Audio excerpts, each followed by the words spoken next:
We've entitled this final message, Believing the Promises of God. Deuteronomy chapter 11. You know, as I think about our families today, it reminds me a bit of a little kid for the first time trying to play in the ocean and finding out the difference in a body of water that has powerful waves compared to a little wading pool. But I remember going to the beach in North and South Carolina with my mom and dad and have my dad tell me, I don't like pools. The ocean, that's it. That's the place. That's where it's really at. I looked at those waves and I looked at how tall I was and I said, baby, I don't know if I want to wade out there or not. You know, I think we feel a little bit like that about parenting sometimes. We see the winds and the waves of the cultural decay that's going on around us, of the bombardment of TV and news and movies, the South Park cartoons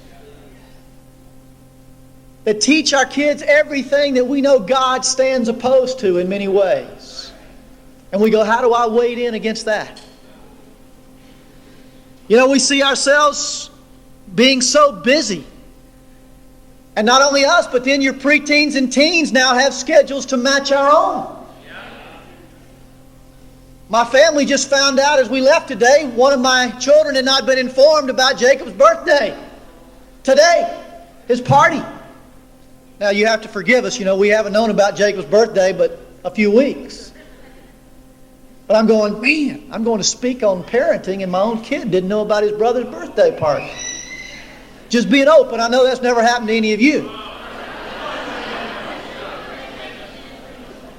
But I go, how did that happen? What happened this week? How did I not get a hold of Sam and Jacob and Jeannie? Because a lot of waves were coming at us.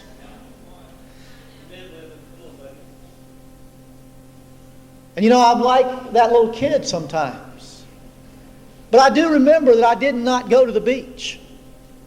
And I do remember my dad grabbing me with that big, strong arm. And as I looked out up at him and getting my brother, who was about 6'2", when I was that little kid, he was 10 years older than me. And he got me one on each side. My sisters joined in. I had 6 sisters. Now, I was a little older than some of them. But I remember the whole Shaw family and our big old Irish setter dog kind of wading into the surf. And there was Wyndham in the middle. And all of a sudden they go, now here comes the next one, get ready for it. And we kind of bounce up together and they teach me to anticipate and rise up. And you kind of, hey, these waves will actually lift you if you do it right. They don't have to knock you down. You can actually float up on them. But then I said, there's another one coming behind it. But you know what? If you get your feet back on the ground and you hold on, you can take that one too. And for long I was fired up, I was into it, I was jumping and turning and doing flips. And I said, get me a raft, let's ride them. I said, let's stay here, let's go, it's time to go eat. No, I want to stay and play in the surf. See, I want to leave here today, guys, not with you going, I got to be a parent. Oh no, here come the wind, here come the waves. How do you deal with the surf? I want you to be saying, come on, I can't even think of anticipating not being a parent. This is so much fun. This is so awesome. But see, guys, to do that, you've got to believe the promises of God. You see, my dad said I could. My dad showed me how to enjoy it. And my dad had done it long before me. And isn't that true of our Heavenly Father? Our dad has been a parent since creation. Our God has seen every wind and every wave that this world can provide, and He's written an instruction book on how to rise up and float on them instead of getting drowned by them. The promises of God are the insurance, the credibility, the confidence that every one of us need to leave here holding firmly to and excited about taking in to the next set of waves that's going to hit your house. And just like that tornado, you know, guys, we read earlier that our children haven't seen the miracles that we've seen, but they've seen some miracles we haven't seen. Some of us had a hard time believing it was as bad as it was, I heard. Which is sad, because maybe that's because we're reluctant to believe it takes God that real at this day and time to really save and protect our children, and we couldn't have anything to do with it. Do you trust that, guys? Do you trust that just like God could take care of them in the tornado, He can take care of them in the tornado of life and the winds and waves that are coming at you, no matter what they are right now? See, some of us walked in here today emotionally heavy. We got hit with things with our kids that shocked us or surprised us this week. We had some waves that went flat over our head. You ever get knocked down by one of those waves? You know, it can fill your swimsuit up with sand, your mouth up with water, and your eyes up with salt all at one time. Soak in parenting. But are you floating on top of them? Are you riding and having fun and enjoying it and making the beach a place your family wants to go? Are you living in fear, negativity, criticalness, almost wishing you weren't a parent or that you didn't have your particular kids because your faith is so low? You know, look over in Deuteronomy chapter 11, beginning in verse 8. Deuteronomy 11 and verse 8, observe therefore all the commands I'm giving you today, so that you may have the strength to go in and take over the land that you're crossing the Jordan to possess, so that you may live long in the land that the Lord swore to your forefathers to give them and their descendants, a land flowing with milk and honey.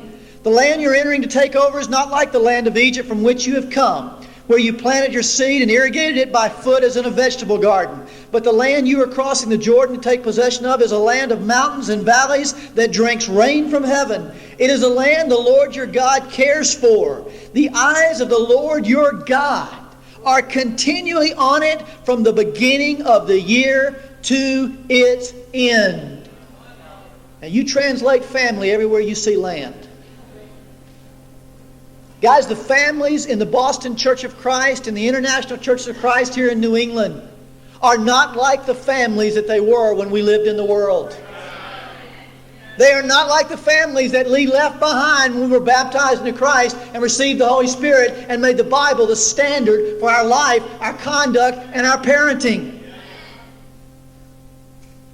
You know, the promises of God. There's a great little book that came out from DPI not long ago that I want to read a quote from. It's called The Promises of God. It starts out with a quote from Numbers 23 and verse 19. God is not a man that he should lie, nor a son of man that he should change his mind. Does he speak and then not act? Does he promise and not fulfill? Nothing is more at the heart of this book than this idea. God fulfills his promises. Every last one of them. The last man you voted for may not have done a very good job doing what he promised. But God is not like that man or like any man. He is trustworthy, reliable, and absolutely faithful to every promise he makes. And since he is God, he has the power to do what he's promised to do. A promise from God is as good as a fact. You can rely on it. You can build on it. You can act on it. You can stand on it. Since the promises of God can be absolutely relied on, our knowledge of them can have a powerful effect on how we view life and how we live it. They're not just abstract theological ideas floating up there somewhere in the clouds. They are intensely valuable truths that help us handle our challenges and gain new vision for our lives. Guys, what promises of God are valuable to you this afternoon? I want to talk about three of them. Three promises of God. First, the promise of trained children. You know, I love this description of the land that God was going to give the Israelites. A land flowing with milk and honey. A land that drinks the rain out of heaven like a cool glass of water. And the idea is it just gives you back this lush, plush, overabundance of every good thing that you could want for you and your kids. God's promise to the Israelites was, trust me, obey me, and I'll make it better than you ever thought it could possibly be. Physically, emotionally, spiritually, relationally, I promise you, it'll be better than you ever thought it could be. Guys, that same promise is ours today.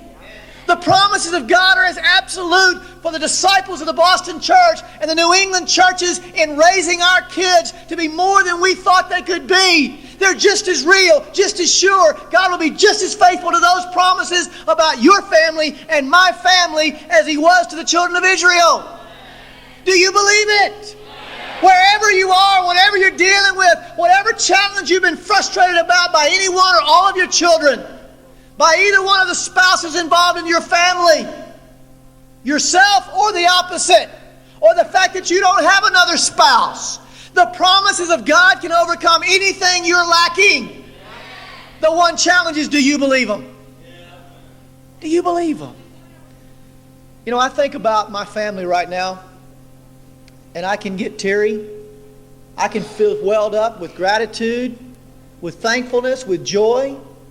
It is just a joy for me to think about what Melissa is doing right now, what Kristen is doing right now. I heard great things about the sharing. Clint and Tracy did a great job. We have so many great examples of parents and teens. I think about what Sam is doing right now. He's playing on a football team where 3 other disciples are starting on the varsity at his high school. One of those kids he baptized. And I think about Jacob. I think a lot about Jacob. He doesn't speak any English.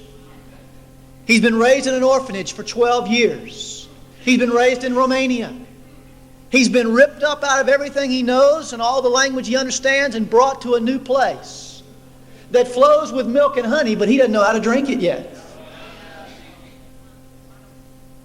And yet I go, God, when I think of what you've done for the first 3, why should I fear what will happen with the 4th? When I think of that parent hat shrinking and that friend hat growing with Melissa and Kristen and Sam, and I got to put that parent hat back on with Jacob. He definitely needs a lot more. I go, yeah, that's really the way it works. Gordon didn't tell you a lie this morning. When I think of what God can do with every family, what He's done with my family, what He'll do with your family, I go, do they believe it? Do they get it? Are they excited? Are they happy? Are they fired up? Do they realize that we are the faith center? We're the light. We're the salt of the earth about parenting and family that all of New England needs to hear from, look at, watch, and see the display of God's splendor in our kids. Some of you go, whoa, I don't want my kid to be put up on display right now. Somebody might say they're blemishes. Well, see, I don't feel that way.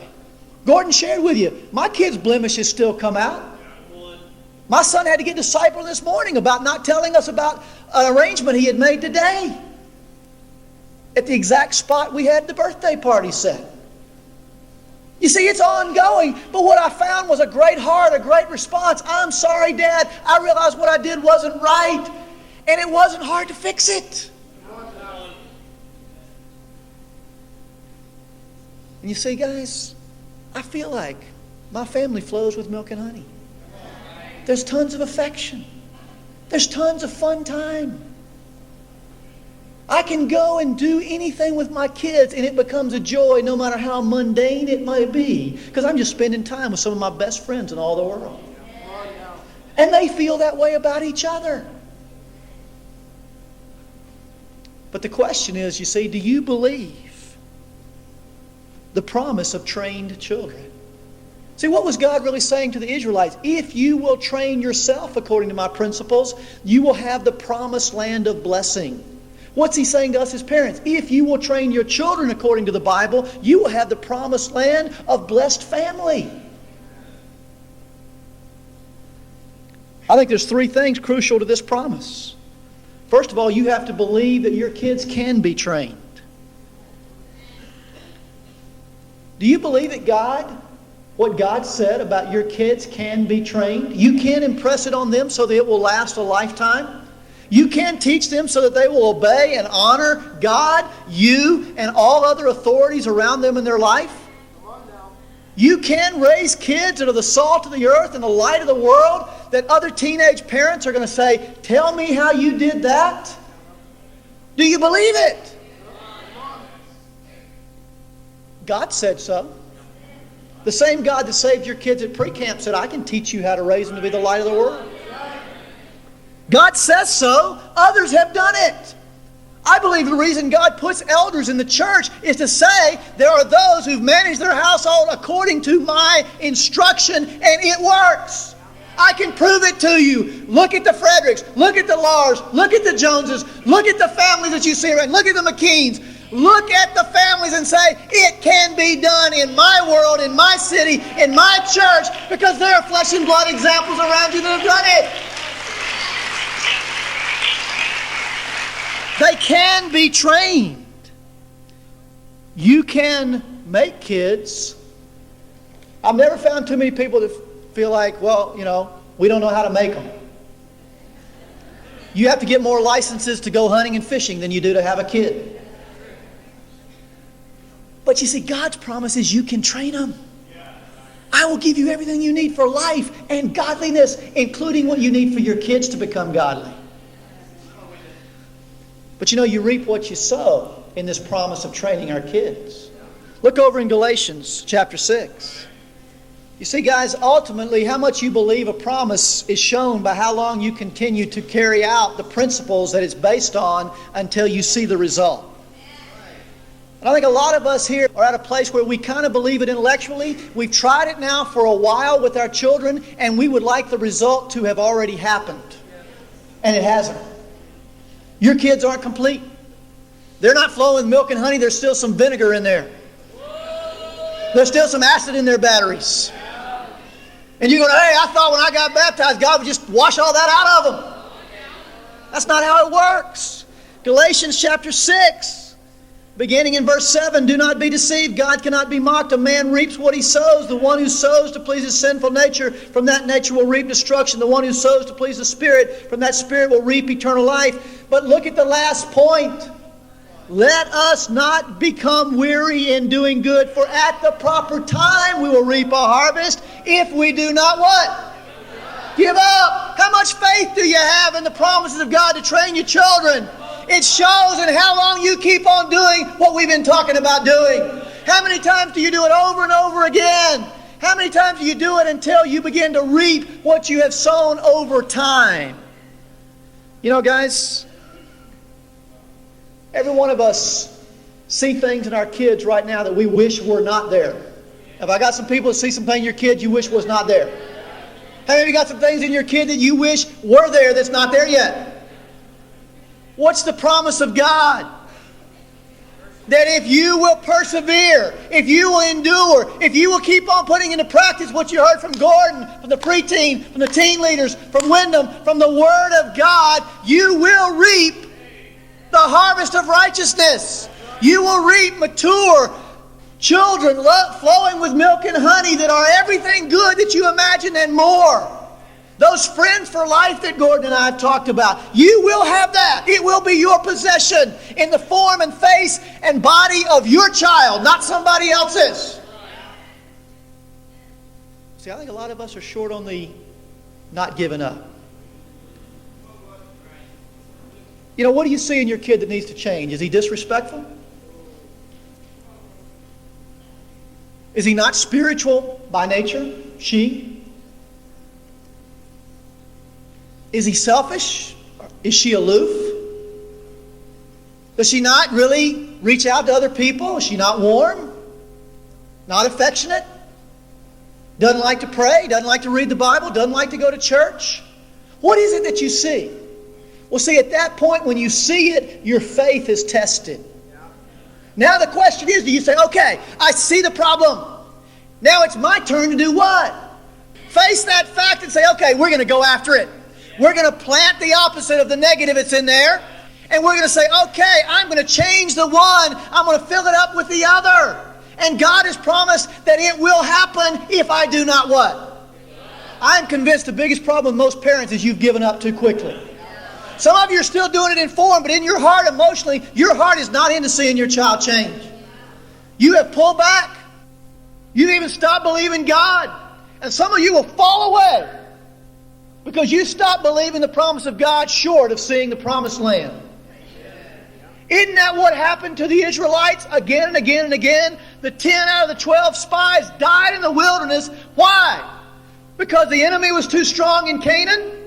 Because God couldn't give them what He promised to give them?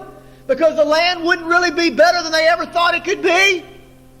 No. There's one reason they didn't see the promised land. They gave up.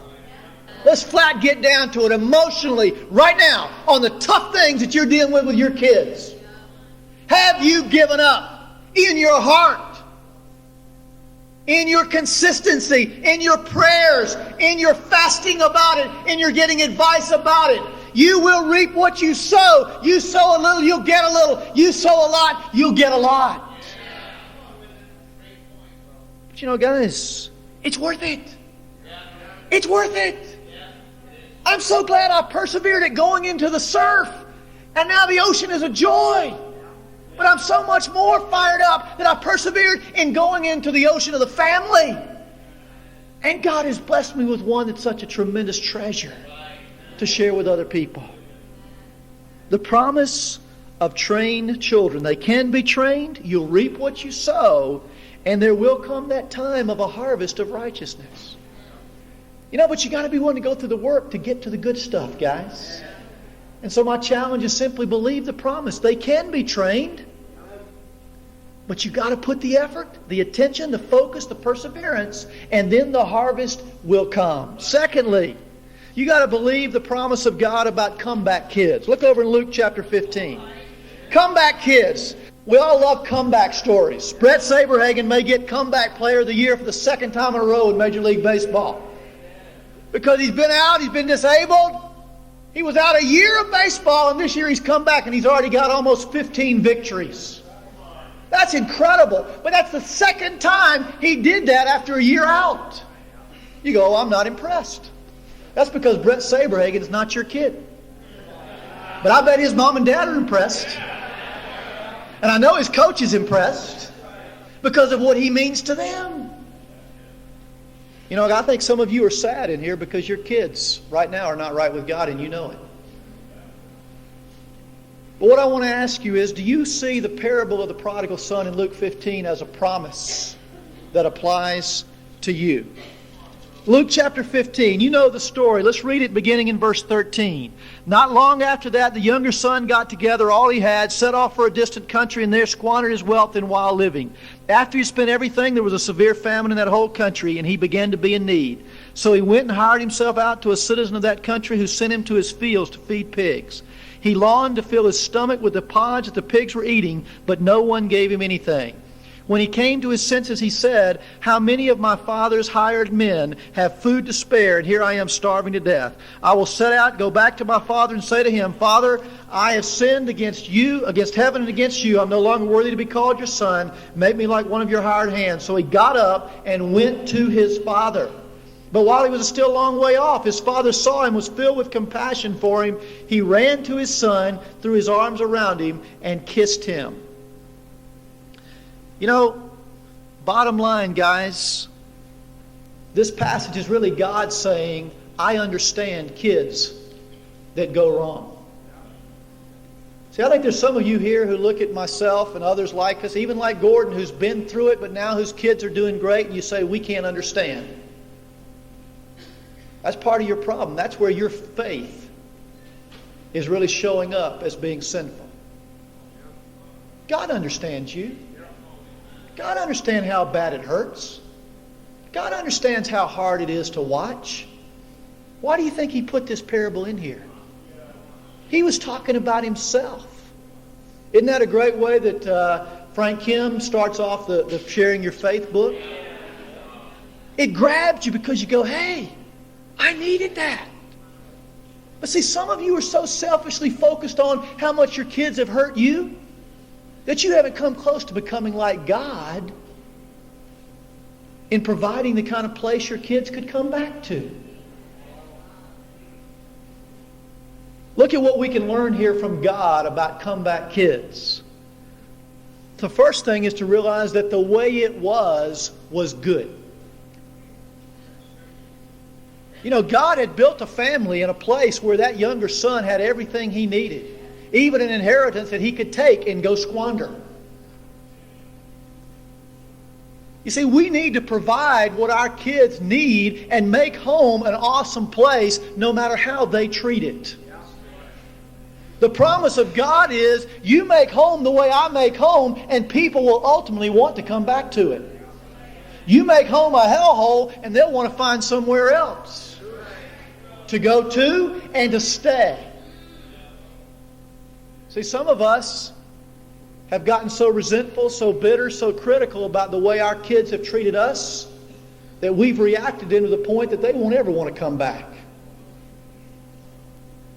We've gotten emotionally separated from them, and they've hurt us because they haven't fulfilled our expectations. And they've sinned plenty on their part, just like the prodigal son. But you see, God was big enough to be sinned against without sinning back. The promise of comeback kids depends on your maturity, I believe. More than where your kids are, it's where you have been, where you are, and where you will stay. The father stayed home. The father stayed forgiving. The father stayed compassionate. You see, the way it was good when he left. And the way it is was good when he came back. And that is our responsibility as the parents. The kids are going to have to do their own thing sometime. And we realize we contribute to it in where we were or weren't when they were growing up at little or younger ages. But what they've got to come back to is still your responsibility and your opportunity. You know, the way the world is never changes either.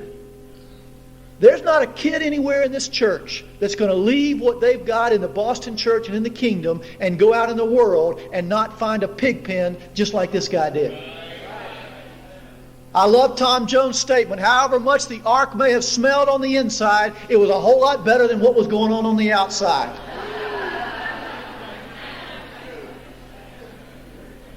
Now, I believe you could be so sinful in your own family, even while you come to this church, that that's not true. If you're not faithful to God yourself.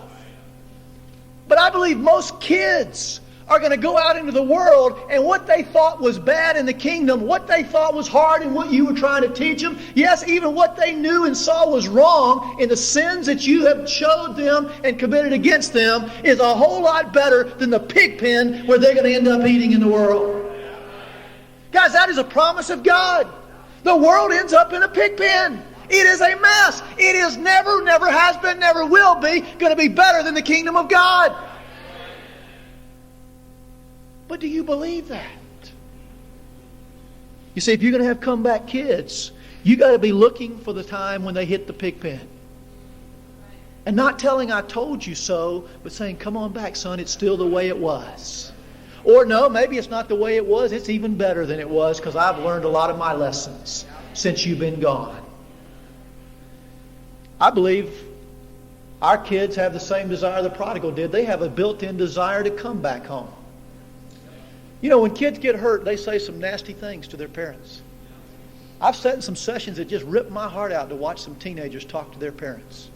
I've seen some of the most intense emotional reaction between human beings, between a parent and a teen. Because you see, they are so emotionally primed at that age that it just pops out of their pores and their chemistry. They don't know where it's all coming from, and they don't care where it's all going. But you're a convenient target. But isn't that the kind of the way we are with God? Who do people end up blaming when life gets tough anyway? If we all come back to God, why is this happening to me? But you see, what does God do? He goes, be patient. There's a reason. There's good that can come out of this. But you know, ultimately, why did we all become Christians? Because we all want to go back home. Home is still where the heart is. Home is the only place you got where it's home. And the church is the only place kids who have heard and understood about the love of God know that they'll ever find what they couldn't find out there in the world. Guys, we got to believe the promise of God. That if we keep the house or make the house the way it needs to be, if we recognize the world will never change from the way that it is, it's getting worse, and that desire to come home is built into the hearts of our kids. And then ultimately we keep the forgiveness and compassion that lets them come home without bringing up all the past. You know, it's interesting. When that kid came back, he expected to face the music. When he came back, God said, put the robe on him.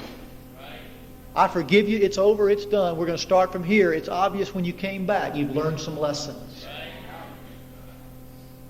You know, guys, I believe if we get that kind of heart, there'll be a lot more of our kids making some changes that need to be made that haven't left yet.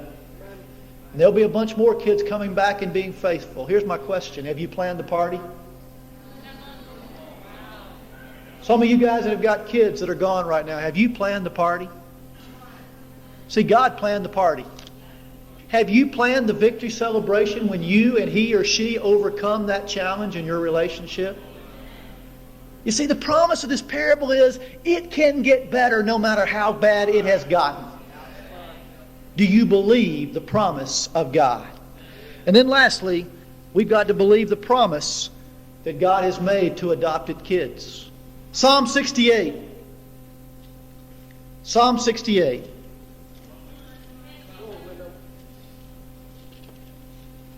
Beginning in verse 4.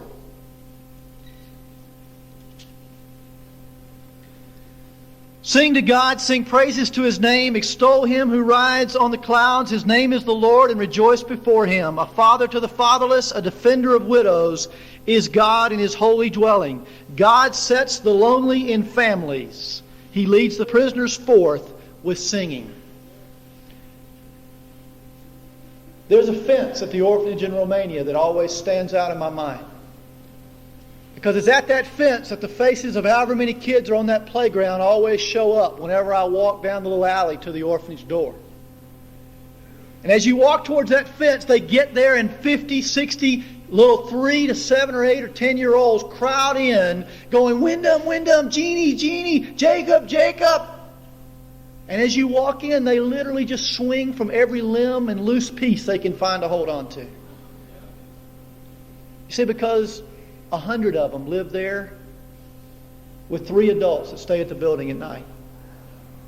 They eat as a group, they sleep as a group, they go to school as a group, they play as a group, and they hardly ever get any individual attention. They're lonely.